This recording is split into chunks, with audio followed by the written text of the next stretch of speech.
अनुभव सांगते. आम्ही या मार्गात 6 कुशीनं आलो आहे.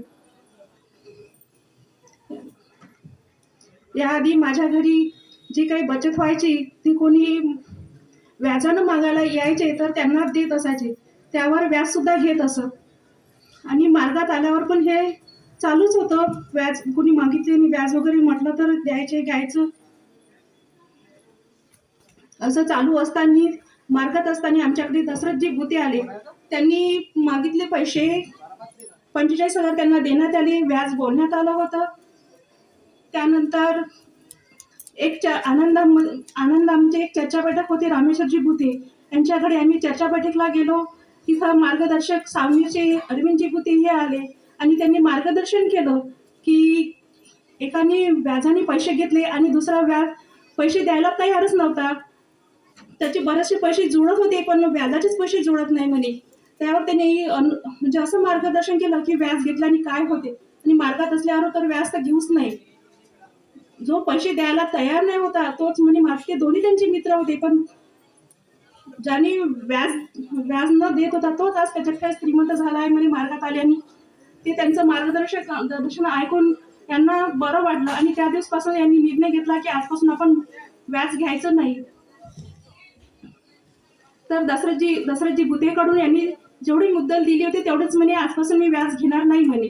तर ते पैसे त्यांनी वापस केले आणि पहा भगवंतानी कसा अनुभव दिला. त्या पैशावर जे व्याज येणार होतं ते व्याज आम्ही तर डोक्यातून काढूनच टाकलं होतं. पण कापूस आमच्याकडे शेती आहे.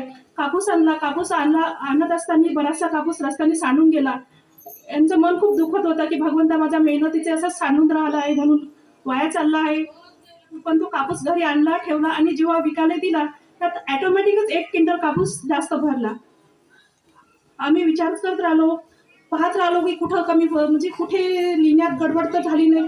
पण माहिती नाही म्हणे हा 1 क्विंटल कापसाचे पैसे कोणी दिले असन, कोणी वेचले असन, हा 1 क्विंटल कापूस आपल्याला जास्त कसा आला असेल.